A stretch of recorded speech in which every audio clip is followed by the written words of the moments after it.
Alors avant d'attaquer, il faut poser les bases. Qu'est-ce que le S&P 500? C'est tout simplement l'un des indices boursiers les plus connus au monde. Mais attends, c'est quoi un indice? En fait, c'est une sorte de thermomètre ou d'indicateur qui mesure la performance des 500 plus grosses entreprises américaines. Tu vas trouver des géants comme Apple, Microsoft, Amazon, Tesla. Bref, c'est comme si tu avais la crème de la crème des entreprises US toutes réunies dans un panier.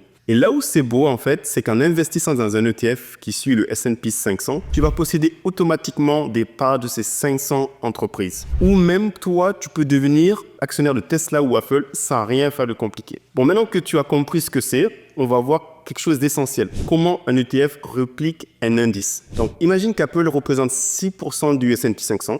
En fait, l'ETF va acheter des actions pour que ça représente ce fameux 6% dans son portefeuille. C'est pareil pour Microsoft, Amazon, Tesla et ainsi de suite jusqu'à couvrir les 500 entreprises. Et c'est ça en fait qu'on appelle la réplication. C'est plutôt simple, non? Et pourquoi c'est pratique? Parce qu'en fait, au lieu de choisir individuellement 500 actions, ce qui prendrait une éternité, l'ETF va faire tout le travail pour toi en ayant les bonnes proportions. En gros, c'est un peu comme si tu déléguais la vaisselle après un gros repas. Toi, tu laisses les autres gérer pendant que toi, tu te détends tranquillement.